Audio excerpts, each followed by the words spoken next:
India's claims that its HIV/AIDS epidemic has stabilised was questioned by leading epidemiologists at the 17th International AIDS Conference in Mexico City. They say evidence shows that new high-risk communities have emerged who may give a completely different picture to the epidemic. Mahua Chaudhary now reports from Mexico.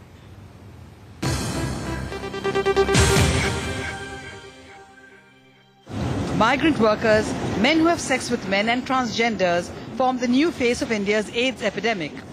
Epidemiologists tracking the disease say emerging data shows that these high-risk groups who are beyond the government's radar can derail the country's fight against the disease.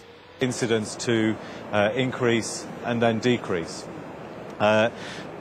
And so we do expect an epidemic to stabilise and to give prevalence depending on the patterns of risk within the population.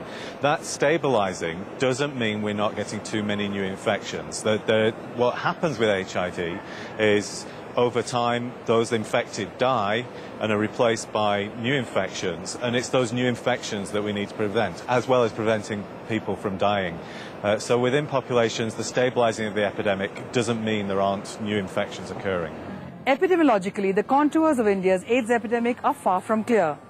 Though the data shows it is still concentrated among certain groups like sex workers and intravenous drug users, infection rates among other vulnerable groups like men who have sex with men and migrant labourers are still not mapped. Issues about migrant labourers specifically, because that's really a missing link, plus what is happening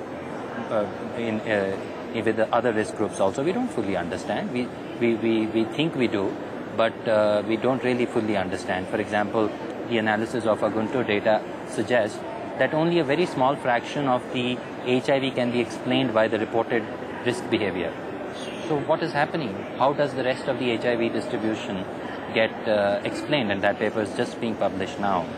The government admits there is little data so far on these groups since they are largely invisible and difficult to access.